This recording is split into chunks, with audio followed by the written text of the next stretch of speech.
This episode of Therapist Connect podcast is sponsored by WebHealer, the #1 website provider for private practice therapists. Serving the community for 20 years, WebHealer offers a non-technical and fully supported online platform helping therapists use the internet to grow their practice. Whether you need a website, a booking system, or even a secure email address for your practice, WebHealer can help. Contact WebHealer today via www.webhealer.net and use the coupon Therapist Connect for £100 off their Do It For Me service.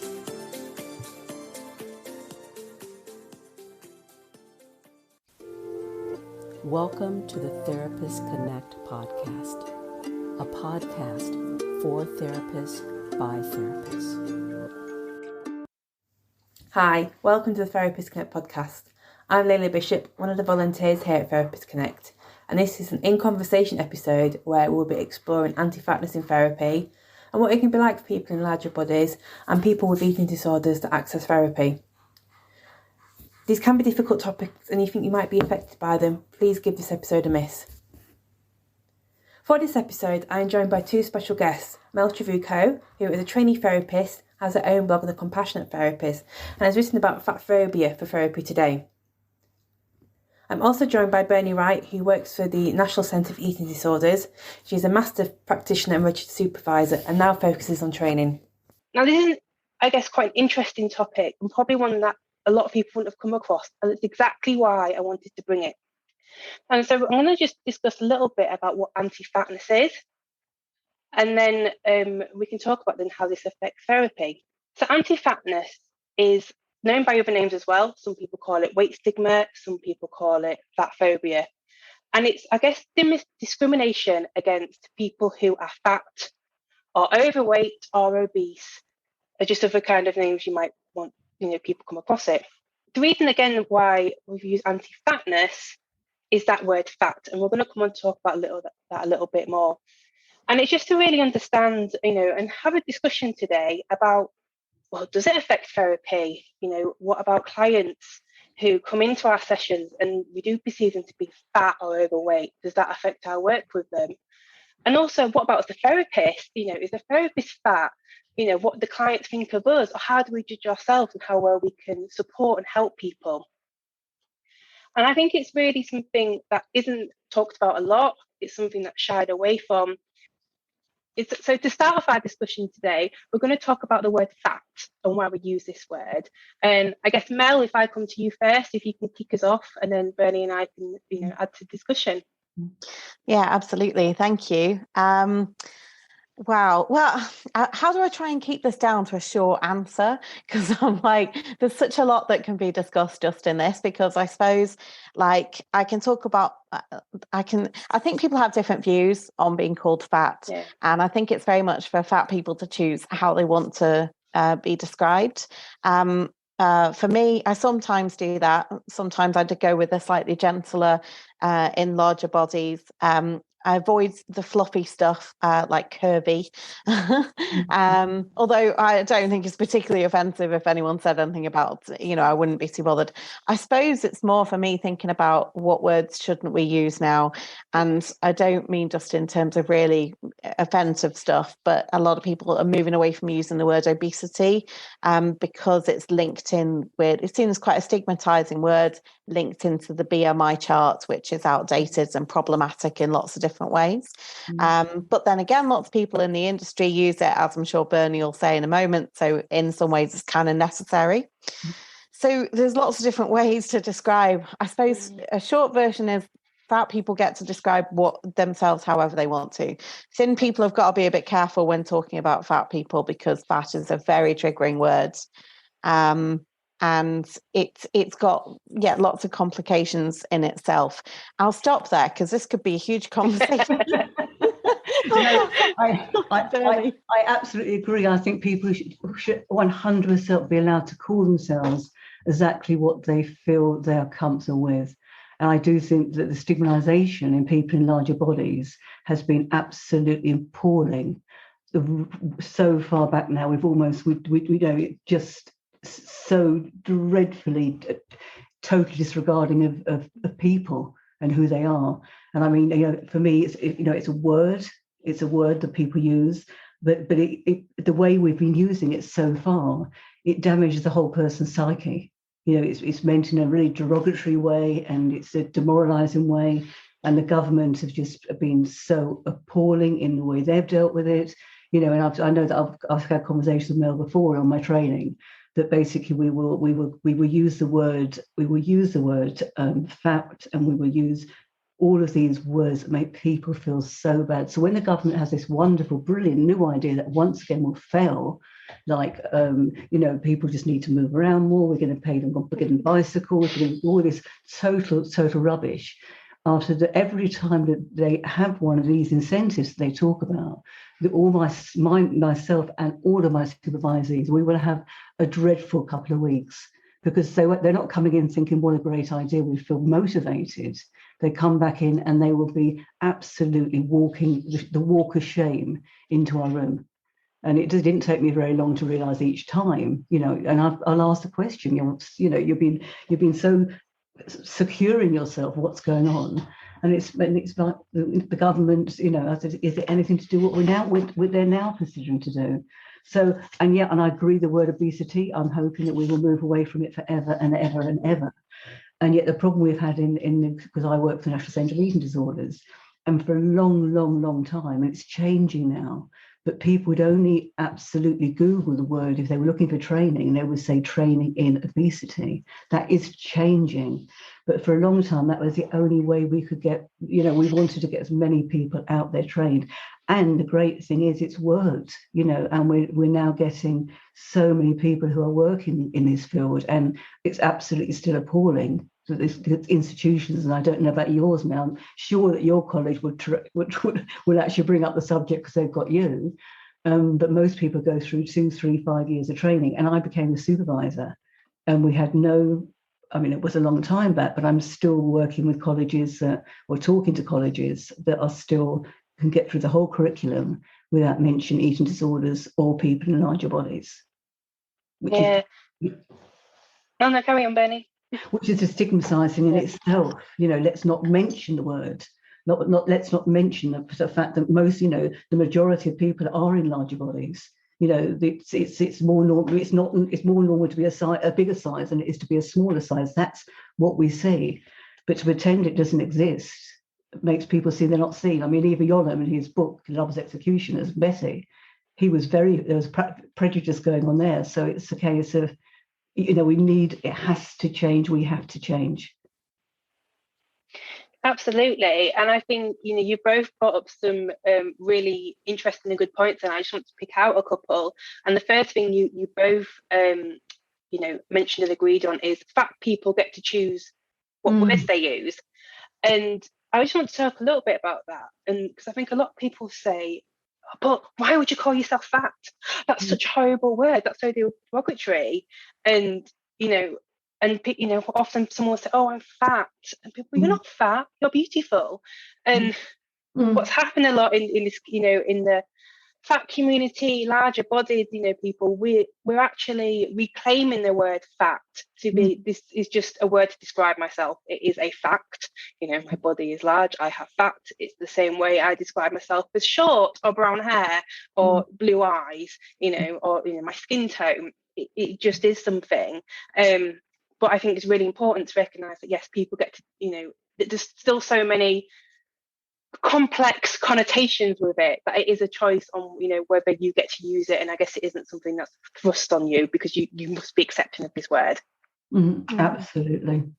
And just to add a kind of personal note on that I think it's taken practice for me, because it is such a hurtful word, and I had it used against me in such a hurtful way when I was a child, that trying to reclaim it takes time as well. So sometimes it's something that I might use sometimes and not others, depending on how I feel, because it takes time to kind of reclaim these things, doesn't it?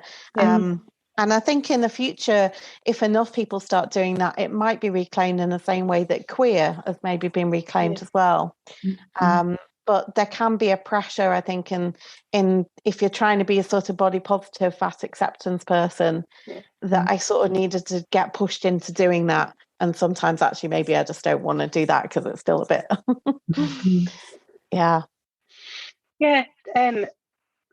Thank you for sharing that, Mel. And I think that links really nicely as well to Bernie, what you were saying before about we have all these government programs that are against, about, we need to lose this fat. And again, we've got one space trying to reclaim the word. It's just a neutral term. But then publicly, it's got all these connotations on it. And it's how do we balance the two? And that was why I've used this word anti-fatness for this podcast, because fatness, there is an appetite. Good pun, sorry.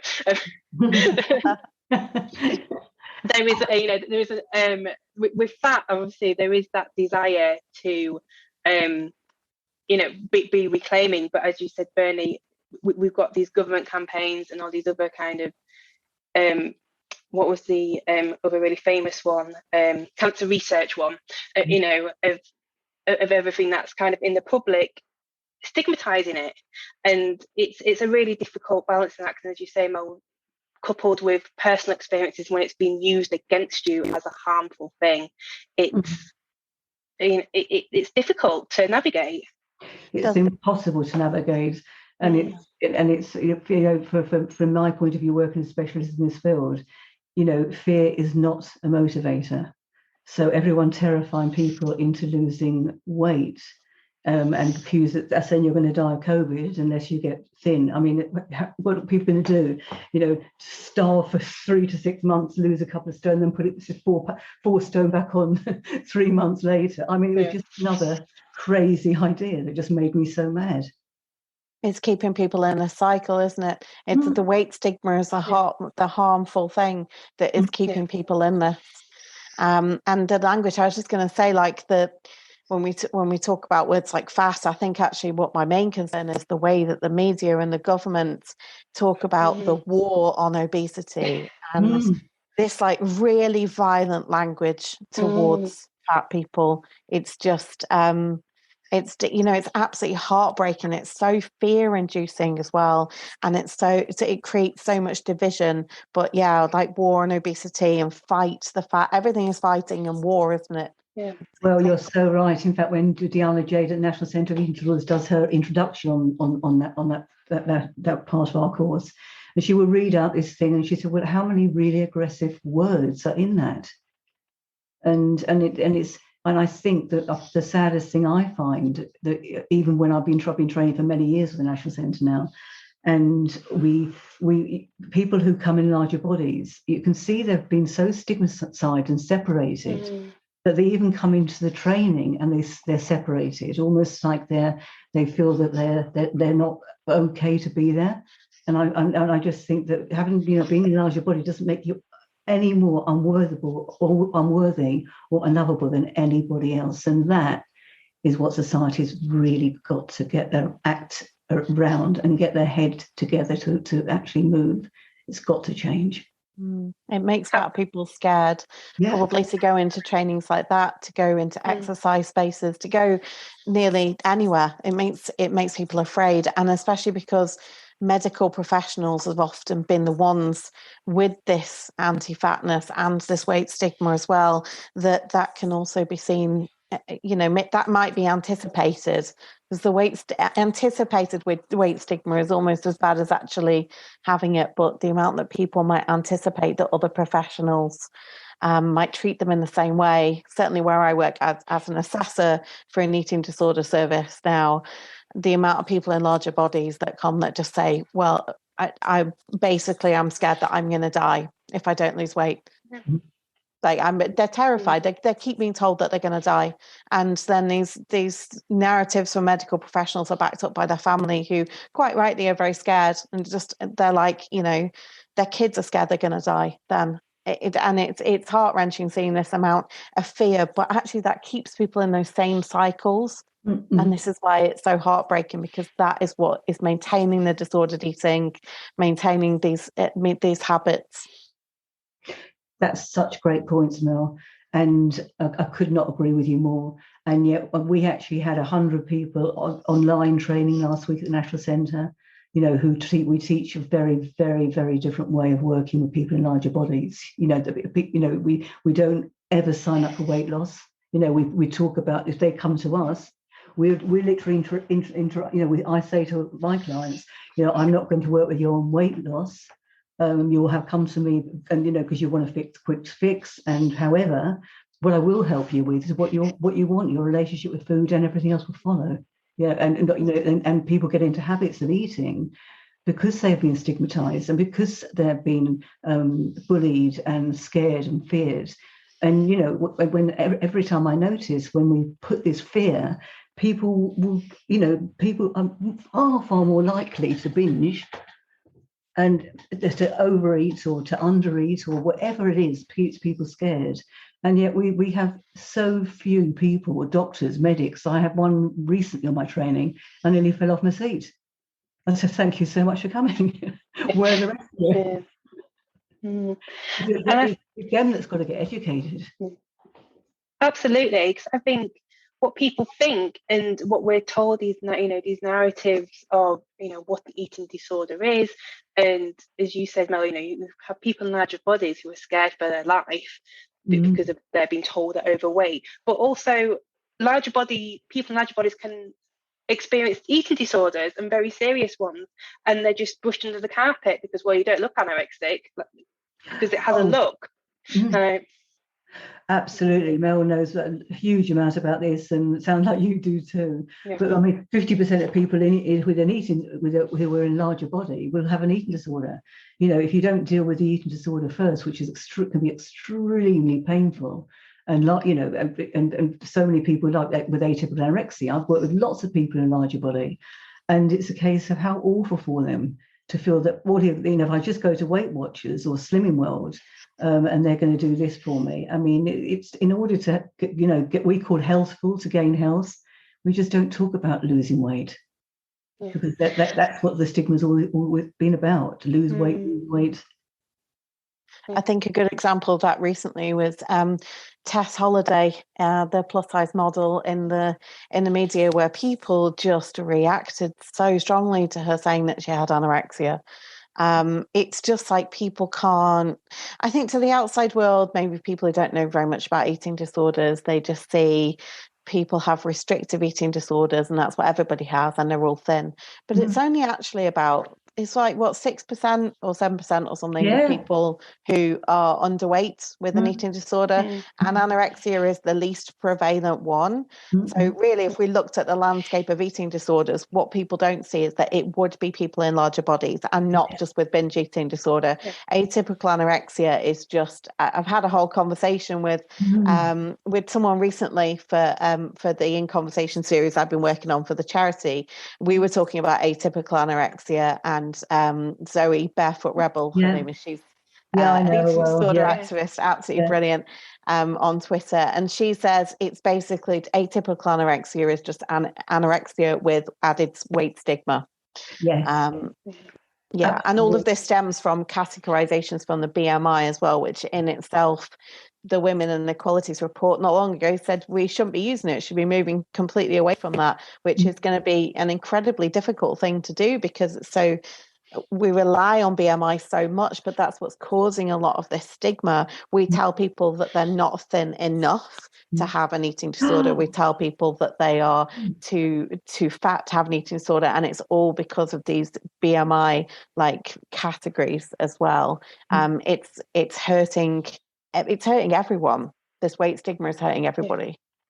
It really, it absolutely is, and it breaks my heart. And as you know, I campaign about it all the time because it's absolutely outrageous that we are still using your BMI is not low enough, so we can't work with you. Go away and get iller. Go away and get really ill, and then come back and we'll see what the hell we can do with you. But until then, and of course, you're telling people who are either in larger bodies and anorexic, but you're telling them that the one thing they think they're good at is starving.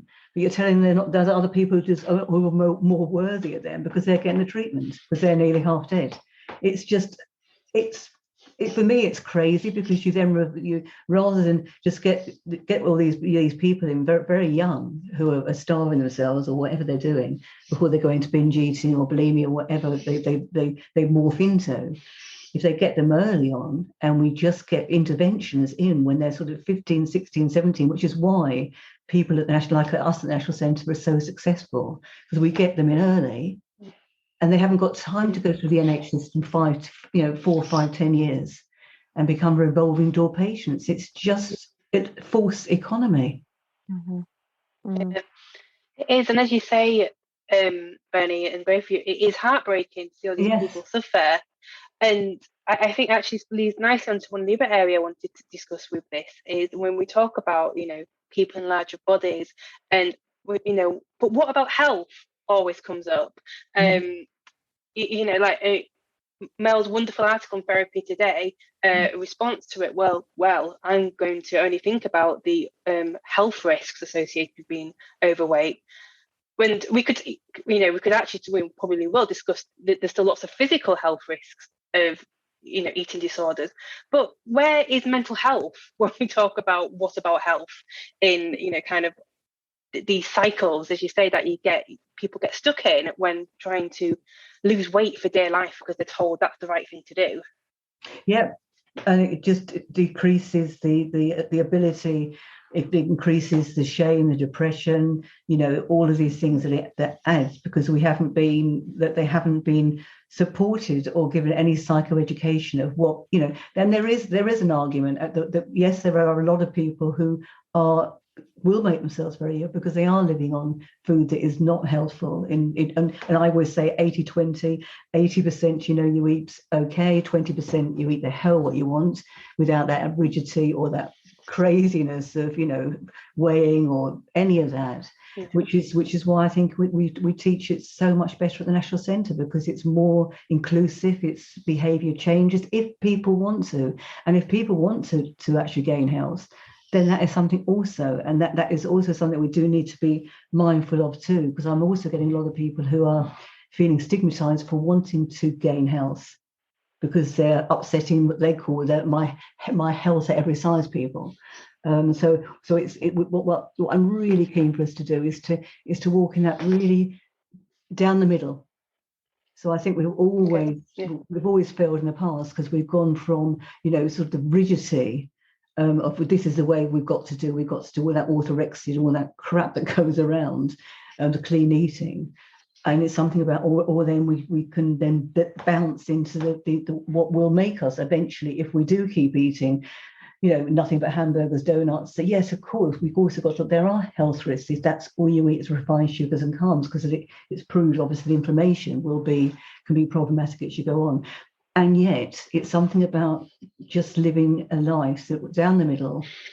And if people want to gain health and see somebody like me, then they should feel they can do that without being afraid of people who are in larger bodies and very health positive, which I think is absolutely amazing. And we need to, it's a beautiful concept, but they also need to know that they can also do that. And we get an awful lot of results of people who do want to do that, just because they might want to getting into their 50s or 60s, and they might want to have played with their children, and they might be getting some health benefits that and what we can at some stage, we have to say that there is health risks for being overweight long term, absolutely, but the stigmatization, and people need to choose and do exactly what's right for them, whether in a larger body or in a thinner body. And recently I've been having an awful lot of private messages from people who are feeling sort of stigmatized almost for having a thinner body and then having a larger body. And I just want to keep saying is we are all in psychological pain. Despite that fact, I do think that there is too much given. We need to give the same type of research into people who are in larger bodies and have got binge eating disorder and atypical anorexia, because that's where most people need the support. And are more likely to, anorexia is extremely difficult to treat. And we're doing the best we can, but we also, but we can, there's so much we can do I thought I do, and all my colleagues do, with people, like when people are stuck in a binge eating cycle where they're spending every penny they've got, on food, or if they're purging and vomiting, and they're running to the supermarket just to spend all their salary on binge foods. That's what I think we need to start really putting our effort and our energy into. And I really liked what you said there, Bernie, about, I guess, gaining health. And I think that's also what I wanted to touch on, because that health means many different things. You can say, I don't think anyone here is going to sit here and be like, oh, if you only eat hamburgers and donuts, you will be healthy. And if people want to do that, and that's the life you want to live, you're also free to do that. Absolutely. But it is nutrition is multifaceted. It's different things, but also, I will only ever eat raw vegetables. That's also not a healthy diet. So it's so when you talk about gain health, I think it's these other things as well. And what you said about psychological pain, wow, if you could ease that psychological pain through lessening their eating disorder, that's also gaining health. Absolutely. I mean, because if we support our mental health, surely everything else will follow. It's very important to put the physiology in place. If you're working with eating disorders, we have to deal with diet chaos and with nutrition, feeding the brain first.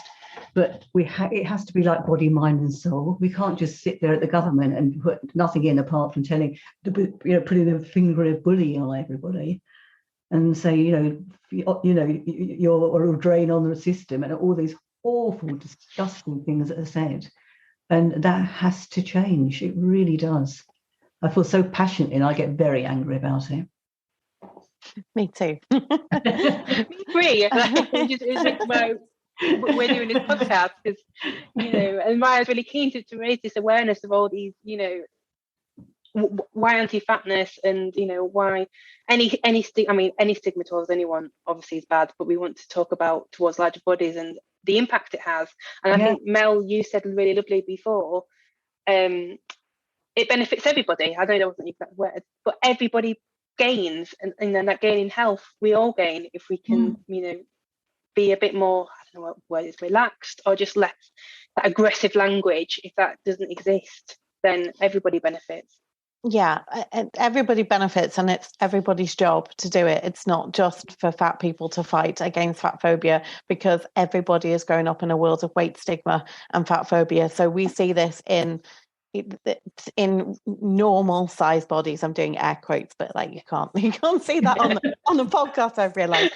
Like it's what makes kind of thinner people or people in average size bodies also want to lose weight. It's what generates the world of weight stigma that we live in, and we all have these biases that we need to unpick. And I think it's about helping people understand where those views have come from, understand coping mechanisms that they've maybe created in food, but especially, and something we'll probably come on to, is that especially needs to be done in counsellors, not just ones who are working in eating disorders, but in anyone who's going to be a counsellor, because as we've seen, even the most perfect, air quotes again, perfect therapist in Yalom can still be very fat phobic. And just going on to that, it's a health thing that we were just talking about as well, just coming back to that, in terms of gaining health, I think health is about mental health, it's about sleep, it's about stress, it's about so many more things. And we've all grown up in this world that tells us that thin is healthy. And that's what we really need to be unpicking, because these narratives are just not necessarily true. And it's stopping us from being able to help people, because it's just spreading fear instead.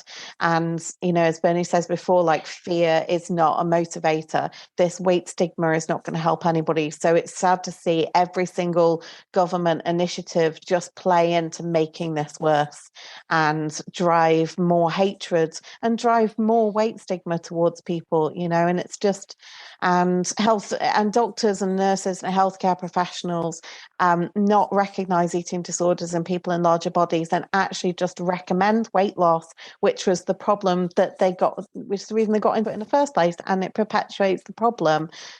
So it spans the whole world, and I don't think we're seeing this yet, because there's a lot of other inequalities that we're still not talking about and dealing with enough.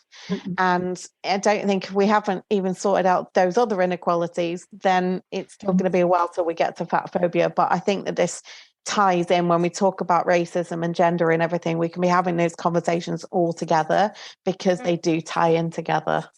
Yeah, I absolutely agree. I was sort of writing something about that the other day, and I couldn't agree more. And it's something about people are people, and they're all unique and individual and amazing, regardless of their size. And I think that, and you're quite right about health. It's not necessary, or in fact, it's often people who are thinner that may have the health problems going forward. Because they're not lucky. They have, and there's lots of the brilliant book by Sick Enough that people should really read. And she's got some great points in there about that.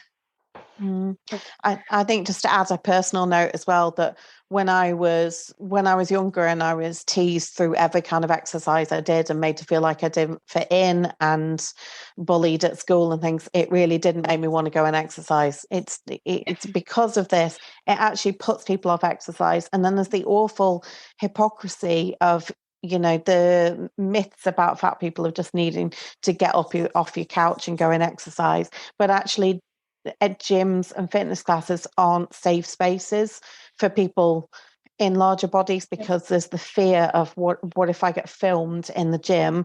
Like, what if I go to a yoga class and I'm the biggest person there and I can't do it?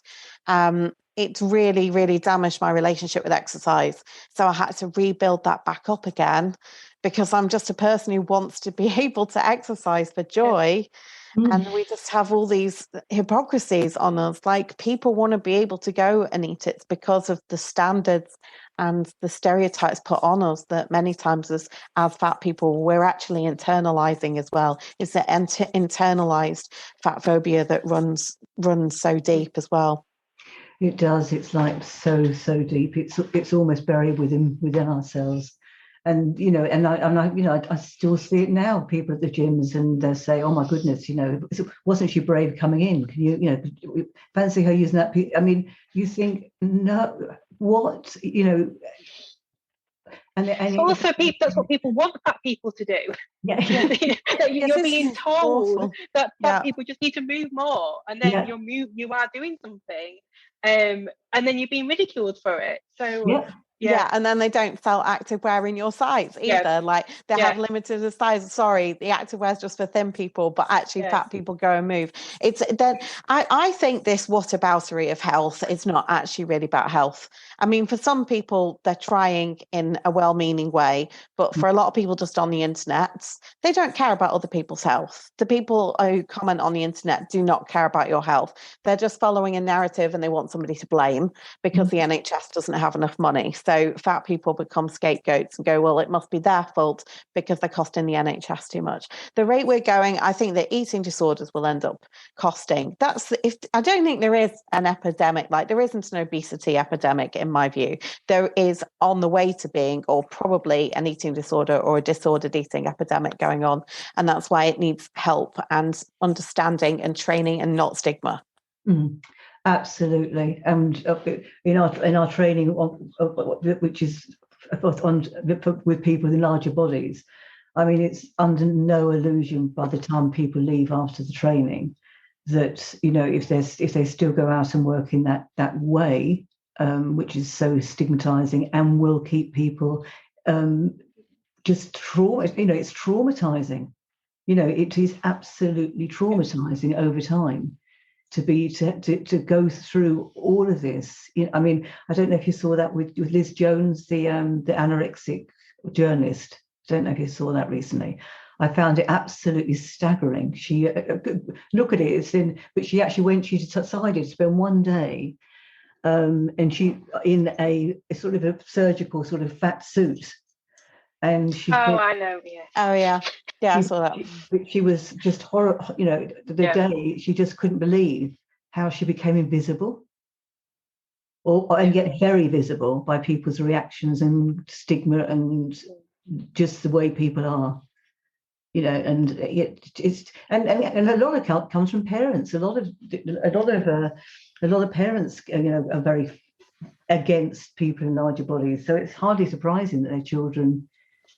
Diana always says that the children who are overweight at school are the ones that really, really struggle, very, very early on. And, anything's fine, but not to be in a larger body.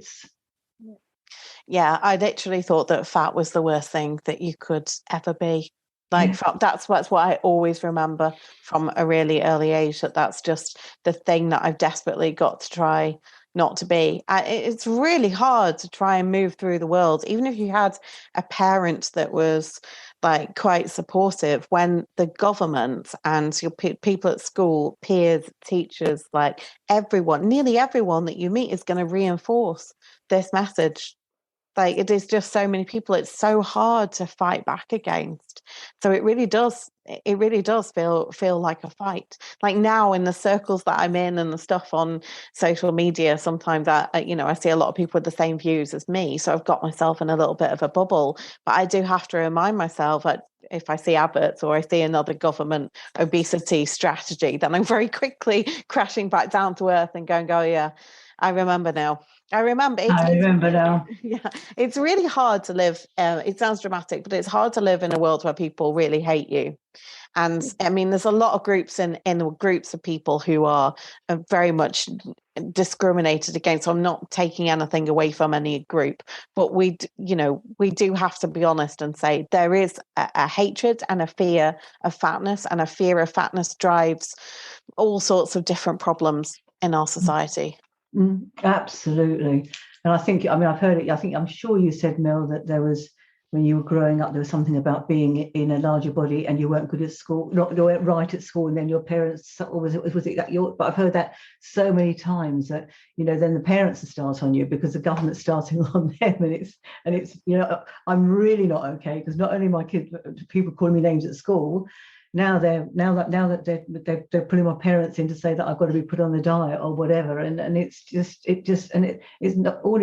not going to do any difference whatsoever apart from internalized shame that people carry through for the rest of their lives. And I've worked with people in their 50s and 60s, and it's just it's still, even though I've been doing the job for years and years and years, it's still, when I do when I do a piece of work, which is a lifeline, which Mel's seen a couple of times, and it's, and they look back and think, and you just know, you can see where it started, and it certainly wasn't.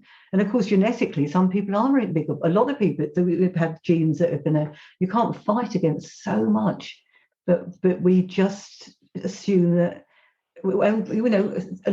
so many people got a thin privilege. I mean, I've certainly had eating issues in my time. Most people who end up in the National Centre have. But mine was probably more of an overeating issue and a sort of binging issue. And yet, at the end of the day, I still had a thin privilege. I believe that passionately. And a lot of, because even though, what I was eating, I should have been a lot bigger. End of. But and a lot of us are like that, and but that's what people don't actually take into account. I think. Sorry. No, yeah. You can. I was going to move us on, kind of both what you're saying, but you say what you want. I was just going to say on that, I think that there's, I've been told some pretty awful experiences from thin people who have assumptions made about them because they're thin, assuming that they have anorexia or something just because they're thin, or comments like "just go eat a burger," that kind of thing, yeah. and it's awful. But it is quite different to systemic fat phobia, because that's not to take away any of that pain, because that's a really hurtful, awful thing to happen to them. That's a traumatic thing, and it's bullying. It's it's awful. But when people in very large bodies can't even move through the world because it doesn't accommodate them, that's a wider systemic issue where you can't, where maybe you have trouble booking onto a flight because the seats aren't big enough, or you can't sit in a waiting room chair. It's just these things that everybody else will overlook, in the same kind of way as disability. When the world doesn't access you, that's a trauma as well in itself, because you're othered and you're told you don't, literally, you don't fit here, you don't fit in. Oh, absolutely. You know, the amount of people that said to me that they buy all their clothes from a charity shop, or and their dream was to actually find a shop that could actually clothe them. No, our job as a society is to find shops that do have those clothes. You know, they're in beautiful fashions and everything else, that people don't have to go to charity shops and you cause, you know, in shops that we know are sort of people in larger bodies, because it needs to be the norm, as opposed to, you know, people shouldn't feel bad going into shops, and they should be able to go in lots of shops that can accommodate their clothes too, rather than actually having to buy online, or it's so difficult. Yeah, absolutely. And I think I want to thank you both for sharing some personal experiences there, and I guess especially you, Mel, really highlighting how just the difficulty and damaging how it is just to exist in a larger body. And I guess what I think will bring us neatly onto is, because I haven't really touched on this yet, is how we deal with this in the therapy room, or not. But I guess even actually to that point, educating counsellors that this is actually probably quite a common experience, you know, for someone in a larger body, that actually just existing is difficult. And I think, you know, and what I wanted to highlight is that in my training, eating disorders weren't really discussed from memory, but especially, you know, I mean, we know also diversity anyway, and bias aren't covered as well as they could be and absolutely should be. But the only reason weight stigma was brought up was because I did a topic on it. You know, well done. like, you know, we had diversity, you know, we were asked to bring something to diversity, and I brought up weight stigma. And I know it wasn't else brought up because nobody else did that topic. And I just, again, I think, so how on earth is it that we, you know, can we support these clients who are coming to us with shame, you know, internalized fat phobia, you know, these skewed conditions of worth of what the world has told us, when we're not even educating about it in the first place? I think it needs to start in the colleges. Yeah. I think because if we just bang it on straight into every training institution, whether it's, you know, doctors, nurses, teachers, you know, psychotherapists, counsellors, all of us, every single one of us, we need to be educated ourselves, and then the rest will follow. But until we get educated, until, you know, we're still, yeah, as I went back to the beginning, Leila, you know, 100 people turned up online last week to work at the National Centre, and we didn't have one doctor or health, you know, amongst the whole lot. Every time Deanne says, "Any doctors here?" and, you know, we might have the odd psychiatrist, and of course the psychiatrists have really got to learn how to work with people who rather than just give them a label of some kind of demoralizing, dehumanizing label, to find out what's really going on. Absolutely. And I think that education there is, it needs to happen at so many levels. And I guess I want to kind of share my own experience. And that, you know, when I was, you know, receiving personal counselling, and I was talking about my weight, and actually I was getting to a place where I was, you know, I'm happy, you know, I'm the largest I've ever been, and that's okay. And my counsellor pulled out, "Oh, you know what's really good? MyFitnessPal. Let's calculate your calories in the session." Oh my goodness. Oh dear. And and for some reason I stayed with that counsellor a bit longer, but I obviously never discussed that topic again, and that's just so shocking to me. And it was shocking then. I just didn't know how to react, and now I'm a lot more well versed in this area and everything. But I think that's, again, I don't think that's a unique experience to me. Right. Yeah, no, I've worked with lots of counsellors over time. I mean, not just in a sort of professional environment, because I've worked in like counselling charities and admin roles and things. And yeah, there's been ones on sort of various different diets. Some of them involve like fasting, starvation days, when they've got 7 clients back to back. And I'm just back then I didn't know what I know now, because it's quite a long time ago, but I was still thinking, is that really right to like not be eating for a whole day? And also, if you have these views about dieting and want to change your body, this person was actually thin anyway. How is that gonna, what might you unintentionally collude with as a therapist, even if they are not talking specifically about weight? But I kind of now just think, how can we expect counsellors and psychotherapists to challenge this or recognise as a problem when the BACP, one of the main membership bodies, had a diet advert in the back of it for what seems like years? How long do you think it was there, Bernie? At least 1 year and 2 months and 21 days. And just for the record, I'm still waiting for them to come back and see us, about all of this. It's how working with eating disorders. But so I'm pretty busy now, so I probably can't fit them in now. But there you go. Yeah. Do you want me to just explain a little bit about what that was? Oh, sorry. I just assume everyone knows because it went on for so long. But Mel, please lead the way. I looked at we got some back issues at work of therapy today, actually, and I kept looking back through them, and this advert, Cambridge Diet advert for ambassadors. So Cambridge Diet is sort of like the milkshakes and soups, those kind of things. Like meal replacement.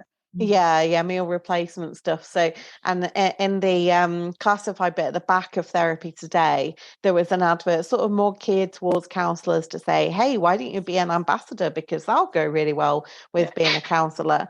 So because I'm a trainee, I only recently, last year, started getting Therapy Today, and I hadn't really seen it before that, and I just thought, this is completely unethical. Then I realized that Bernie had been working on this for quite a long time already, trying to pin them down to have a conversation about it, which has been incredibly difficult. So I said, what can I do to help? And Bernie said we could write a letter, because we've all been trying to do that. So I wrote a letter to and sent it to the BACP, which I seemed to just get a copy and paste reply that they'd sent to everyone, I think. We've all got the same one, I think. I think we did, yeah. And then I also wrote into Therapy Today and did not expect a response. And then the editor of Therapy Today sent me an email and said, we want to publish your letter. And I was like, in the same edition as the actual advert. Like, you can't make this up, can you, really? Yeah. So they published my letter saying how unethical and rubbish it was that they've got a diet advert in there along with the diet advert. But then a month or two later, it disappeared. Yeah. I don't know why. I don't think they've said anything about it. Have they said anything to you, Bernie? It's about time I was sacked from Twitter for a while. I never found out why, but it was. But I do when I came back on Twitter. But we actually had the National of Eating Disorders. We actually had three of us, Diana Jade and another psychotherapist, had 2 meetings with them, and they were, each meeting was an hour a time. And they absolutely, even after all of that and all the letters, they still refused to remove it, saying that it's up to the therapists to self-regulate themselves. But authorising a diet, actually, I've had people go psychotic on. So it's like, really? So there you go.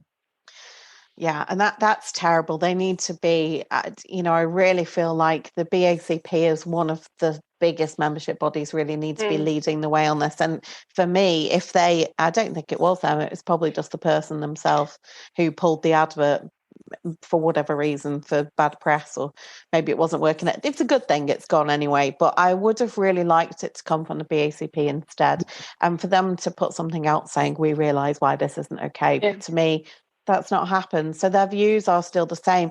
So effectively they're saying, yeah, it's fine. Counsellors could end up being on diets. They might even have eating disorders themselves. They might have stigmatizing views around fat people.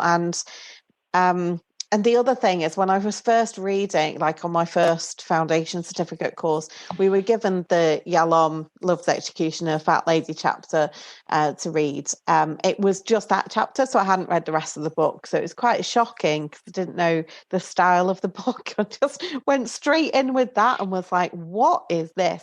And I got back and everyone's always praising Yalom anyway, but everyone was having a conversation. It was just sort of how brave he was and how how amazing he was for being honest. And I kind of went, I really don't feel okay about this. Like it, I don't think this is okay. I wasn't sure about myself then. So, and this was to my entire cohort as well. And I was like, I don't think this is okay. It's come from a real position of privilege. He doesn't challenge his own views at the end. He hugs his client who's lost weight and he can fit his arms around her. And the message that he's giving is not one of him challenging his own biases at all. And then people praise him for being very honest, which only shows their own fat phobia as well. So I think we could be taking that story now and using it in the way that I took it in and explained this on my cohort. And we had a conversation around it. And because Yalom is a really good writer, I feel like we can be using that story in a different way now and starting a conversation around fat phobia. And kind of, it's okay if we have these views about fat people. We don't need to beat ourselves up about it because we've all grown up in this world. But what we need to do is recognize it. And then we can work with that. And I would love to see those conversations. As a trainee counsellor, I don't see any of this. We don't talk about food. We don't talk about eating disorders. We barely talk about race. We barely talk about gender. And, within the kind of, I don't want there to just be a diversity session. I want it to be throughout our training. And I want that diversity of race to be linked with fat phobia because fat phobia has racial origins to it. And this is a conversation that can link together, and the richness, and especially in an experiential style, would be so brilliant on our counselling courses. It really would. Absolutely amazing. I mean, I've always been astonished. I think there was something about a huge debate that went on for a ridiculous amount of time. I think I think it was on one of my tweets. I think I had about 200 something ridiculous conversations because I just said, I can't believe that we're actually all talking about, whether we should maybe have to cut our clients a cup of tea, talk to a supervisor about that. But honestly, we've got thousands and thousands of things to worry about with people in larger bodies and how they've been treated. And as you say, all the diversity that goes on. And we don't even talk, and things of people who have got, who've got a learning neurodiverse, so they're autistic or they're ADHD. That may affect their eating behaviour, but that's never talked about either. I think it's seen as an other specialism, isn't it? Eating disorders, where people want to go and train, and then they might do a couple of hours CPD, and then they tick the eating disorder box, or people just tick the eating disorder box anyway because they think they can work with it. I see that in listings like the counselling directory, there are people who I think just tick everything. If you're going to work as with eating disorders, especially, you do need to go and do proper, really good, robust training like the ones that Bernie does. But I also think for people not working with eating disorders, we've got to take away this otherness and have generally relationships with food and weight stigma and fat phobia talked about together. Because as a counsellor, it would be impossible to never encounter anyone with like a food who's never had any body image issues with food, or you're just going to never have like a fat client. It has to be done. It has to be a core competency, as also talking about race and exploring whiteness, because there's so many white people in counselling, and privilege and class. And all these things to do with class, like class and obesity, have a lot of links as well. There's so much brilliant stuff that could be explored. So if on my course now they try and have another conversation about if we should have a glass of water or if we should pass some tissues, I honestly, I'm just going to go mad do that. My favourite one, Mel, was Liana, was the one that said, I've just seen a spider in my counselling, what should I do? I mean, really. But for all of you therapists who listen, please do not congratulate your clients on weight loss. Really good point, Bernie. They are not better off because they've lost a stone since they've been working with you. You shouldn't be discussing weight loss. It is something that they come to you for. I mean, and equally, I think it's, as therapists, we need to be asking our clients, what is your relationship with weight, food, and shape? And if they say, I'm eating terribly, or I don't stop binge eating, do you want some support on that? And then if they say absolutely not, then you move on to what they want. But you can't ignore it. I had a client that came to me, and this is absolutely true. She'd been working with someone for 5 years. She had so much weight stigma about, and she's been so stigmatized, but she was desperate to talk about it. And it was, she said, it was the last session. Someone said to her, I noticed we didn't talk about your weight. And it was like, what? And that, I've heard that in varying degrees, in so different ways. But and equally, when people come to people like me, they're just so grateful that it's out there. It's not a problem. It's not an issue. You can talk. You can talk about what you want to talk about here, and we will work. Because we will support. We will support. I will support you. And I'm so sorry this happened to you, because it was wrong. It was wrong, and that's the reality of it all. So I'm hoping we change. I really do hope that people start understanding it, getting educated, that people are worthy of love and care and everything, and a beautiful, adventurous life in whatever damn body they've got, whether it's a small body or a large, whatever. We are all unique and wonderful, and that's what I find so exciting about the counselling world. That we teach, we sort of give a voice to the core conditions, and yet we don't actually know what they are half the time, because the core conditions are allowing people to bring their shame into the room in whatever manner they want to bring it in, not to be afraid, not for them to be afraid, and not to be able to come out and say this is what I feel.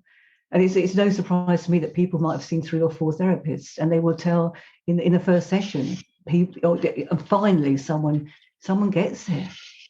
And that's what we owe. We owe the counselling world, the medical world, that type of knowledge to avoid stigmatization or to eradicate this awful stigmatization going forward. Absolutely.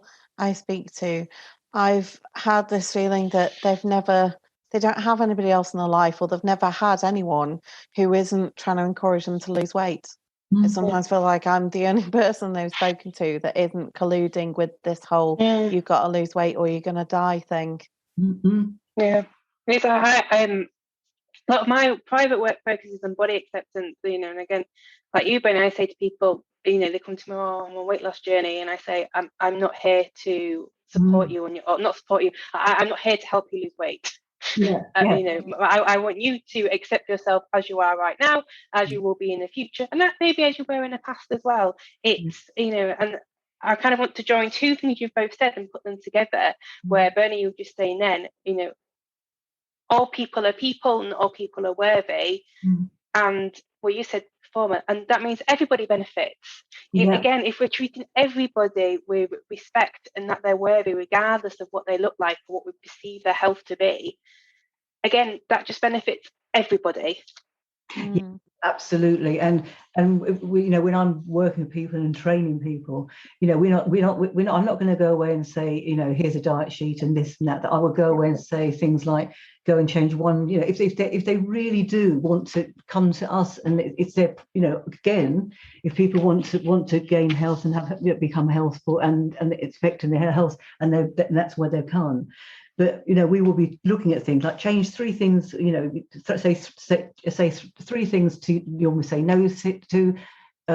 No to 3 things you normally say yes to, and they cannot be anything to do with food, weight, and shape, because they've got to know that you can change. You can change, but it's not going. We're not going to clap you if you lose a pound. We're not going to if you stick. So, it's just. It's so wrong on every level. Yeah, maybe it's really important for therapists to model that to their clients, that it doesn't matter to them if they've lost weight or gained weight, because then that can hopefully start to support them in seeing past making a change in their body to look beyond to what's really going on, which might be something to do with self-worth or trauma, whatever's kind of underneath that, that makes them want to change their body.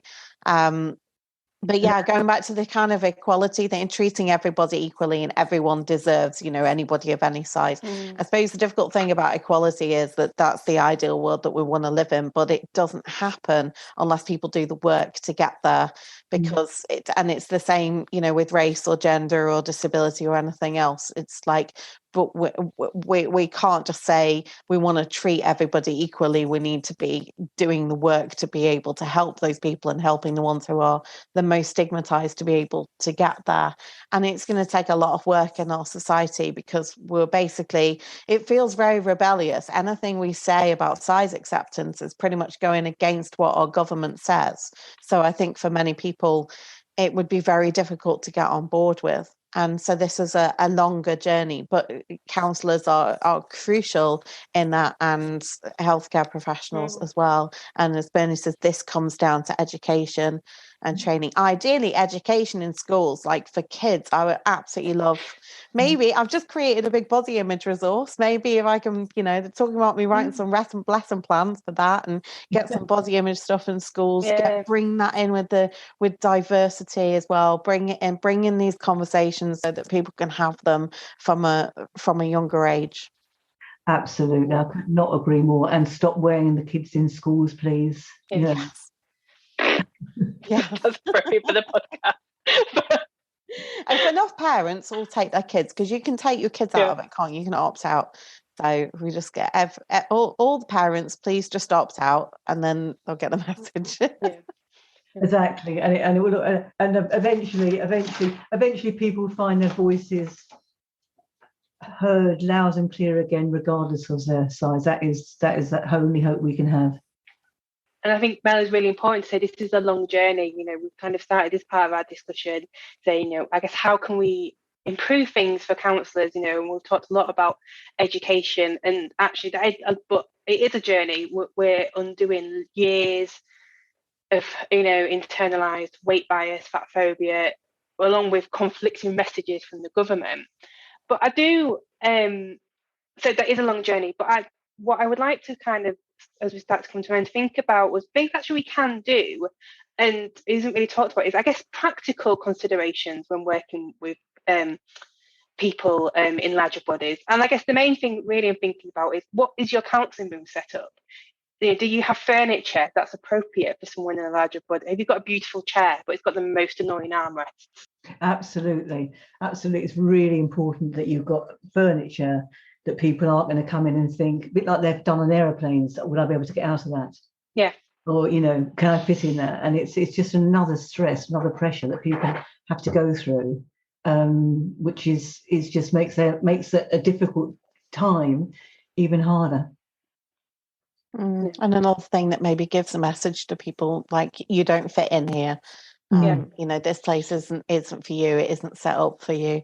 Yeah, but I mean that problem is probably in colleges and in educational settings as well, because the chairs and the places that we're sitting and working from in universities and colleges potentially don't really cater for that either. I think it's something that would mostly just slip people's minds, in the same sense that having disabled access, or even thinking about access for thinking about people, lots of different accessibility problems basically that doesn't cross people's minds unless it's specifically talked about in training. At the moment, I'm finding that you have to go somewhere else to learn about privilege and about thinking about different types of people. So I had to go elsewhere and do training on gender and on race and on eating and things, because it's not in my course. So it adds the extra pressure of, I just don't feel like they're really, and that's just I think that's all the courses. I've been in a couple of different colleges. I think it's across the board. It's through curriculums. But I mean, I think what we're really talking about here, sorry to bring it back, you were trying to keep it practical and I've taken it to big again. But it does come back to privilege. It comes back to people not thinking about these things, not thinking about chairs, not thinking about access, not thinking about stairs, because they don't need to. And there's a massive level of privilege that comes through counselling training from the top through institutions. It's completely institutionalized and systemic. So no one's going to bring it up because there's all this privilege. And that's where we're missing out. Yes, and I find in counselling institutions that often there's a fear to speak your mind or to say what's really thinking about, because they're the ones that are actually passing you through your. And I think that is another thing that I don't agree with. That we should have our voice silent in the same way people in larger bodies have, because we're worried about getting through our qualifications. We need, there's something about everyone has a right to a voice, whether it agrees with the university and the colleges or not, as long as it's said respectfully and with respect. I think everyone's voice should be heard. Yeah, absolutely. And I think, Mel, you're so right to say, I know you still asked the practical question, but it is related to the big picture, the privilege, and it's, as you say, most people, and myself included, I wouldn't even thought about, I need to make sure my chair is appropriate if I hadn't gone through this work. And which is why I made a point of mentioning it now, because you just don't think about it unless it affects you. And that's, as you said, that's what we need to change, but it needs to change in colleges and, in training and just, in so many levels, because this is how deep rooted these difficulties are. Long and enduring. Yes. Yeah. Lovely. Well, we're about to come to the end, and I want to thank you both so much for coming on. And I also wanted to invite you, if you want, is there anything else that you want to add to our discussion today that we haven't brought up that you feel would be important for our listeners and our therapist community to kind of know, or again, that would be of interest to them? I think whether it's, I don't have interest, but I think when we talk about looking at our clients and walking in their shoes, let's really walk the talk and walk in their shoes. And at the moment, I don't think that's what we're being taught how to do. Yeah. I would just say, I suppose maybe I'm saying this to myself as much as others, but for training counsellors out there, speak up and fight for these things that we should be learning, because we're going through quite a revolutionary time in terms of counselling. It's a very exciting time to train to be a counsellor, because COVID pushing everybody online, I think, has fundamentally changed the way that we'll do things. Some people were working online before, but now a lot more are going to. And with being online, that brings accessibility. And now we've got opportunities. We've got so many opportunities with training changing the way they're doing. My university has a blended approach now. This going forward can only really help inclusion and diversity. And this is kind of, what it all comes back to as well. So I think there are positives in that, and we're moving in the right direction. But it is, there is an opportunity. There's an opportunity here for people who are going to be who thinking about training to be counsellors, who want to be like the sort of people going into it. We want to question ourselves. We want to be pushed out of our comfort zone. We want to do that. We wouldn't be training to be therapists otherwise. So that's an opportunity. And there's an opportunity here to look at these biases, and that includes weight stigma. Absolutely. I couldn't agree more. I really couldn't. I agree. Well, look, again, thank you both so much for coming on. It's been an absolute pleasure. And I thought I knew a lot about this subject, and you've both kind of taught me something, or just reminded me of things in a different way. And I feel our listeners will feel the same way. So again, thank you so much to Mel and Bernie.